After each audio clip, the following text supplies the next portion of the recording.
Ozzy! Ozzy! Ozzy! Ozzy! Ozzy! Why do you keep ignoring me? Does this sound like you? Hey, no judgments here. We've all been there.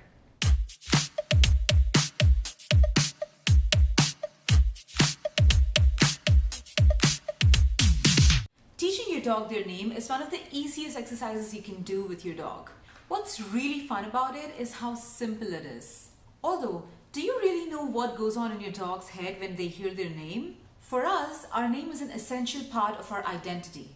Assigning a name for everything just makes it easier for us to visualize and remember everything and everyone. So when I say Ryan Gosling or Ryan Reynolds, you know exactly what I'm talking about. Of course you do. But it's a little different for our dogs. Our dogs remember their name the same way they remember any other words like sit, come, or stay. It's all about classical conditioning, what follows after.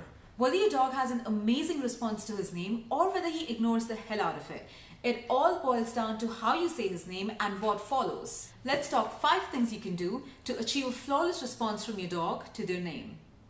Number 1, the name game. This is a game you can play with your dog to introduce his new name to him or change the existing association he has with his name. This is especially true when you have a dog that's already ignoring you when you call out his name. So this is how you play the game. Step number 1, call your dog's name in a positive and a happy tone, and as soon as he looks at you, give him lots of praise and a small piece of treat.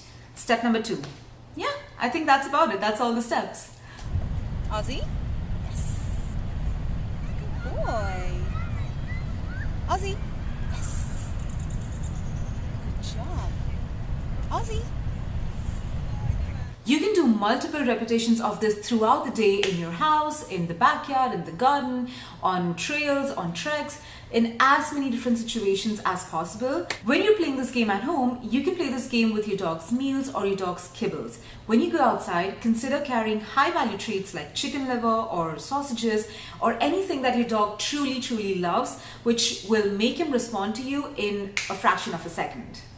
2, keep it positive. And when I mean positive, highly positive. Dogs learn best through associations. So as pet parents, it's only wise for you to make your dog's name a matter of fun and high rewards for your dog. So right since puppyhood or right since the time your dog has stepped into your house, start building an excellent association with your dog's name. Make sure that your dog's name is always followed by something fun and an instant gratification. This need not be treats or food all the time. It could be cuddles, it could be a belly rub, it could be attention, it could be a game of fetch, it could be walks, it could be anything, just anything positive. If you've adopted your dog from another home or the shelter, there is a high likelihood that your dog's name is not a very positive association for your dog. In such cases, it is possible that your dog ignores you most times when you call out his name. This is when you can consider changing your dog's name. Changing your dog's name to something completely different can actually help build a more positive association with the name and can help you drive better results out of training your dog to respond to his name. Number 3, proof it outdoors. Do you know what the difference is between a well-trained dog and a well-behaved dog? When you put a bunch of treats in front of your dog and your dog can stay well for it for a minute or 2 minutes, you can call your dog a well-trained dog.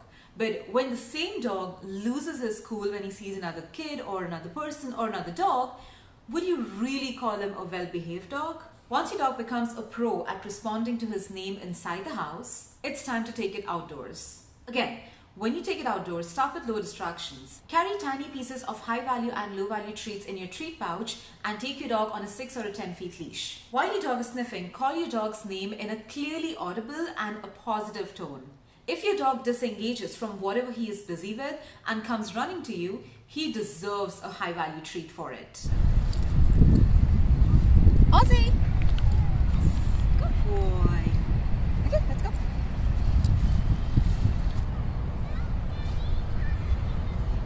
Ozzy! Yes! Good boy! Good boy! Okay, go! Ozzy! Yes! Good boy! Good job! But if it takes several repetitions for your dog to leave whatever it is that he's engaged with and come back to you, maybe reward with a low value treat. So more the enthusiasm, better the reward.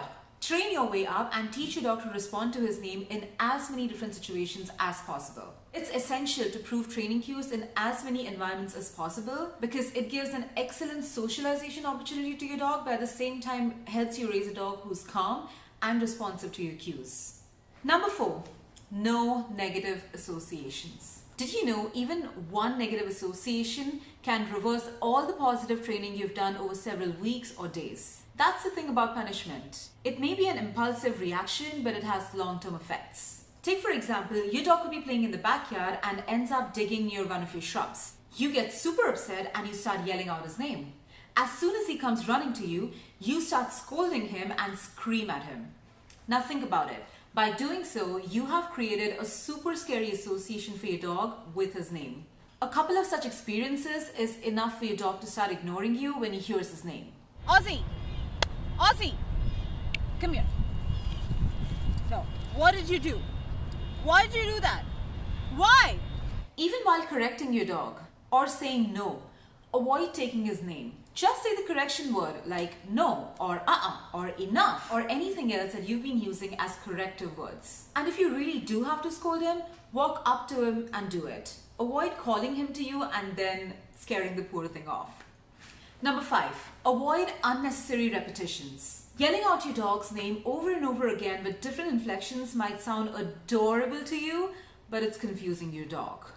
Especially repeating your dog's name when he's engaged with something super interesting like a squirrel or a bird.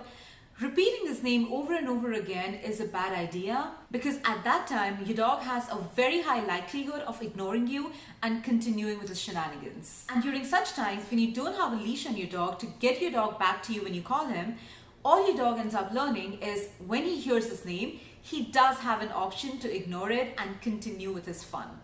Ozzy! Ozzy! Ozzy! Hey, Ozzy! Ozzy!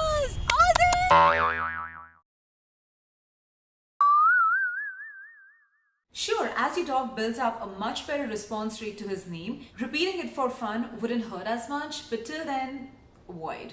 So that's all for today. If you like this video and would like to see more of such simple, easy to follow dog training tips, make sure to subscribe to my channel. I'm open to ideas and suggestions, so let me know what you want to see or hear next. Check the link in the description below to read more on what I speak about, and don't forget to say hi on Instagram and Facebook. Bye for now, stay awesome and keep training.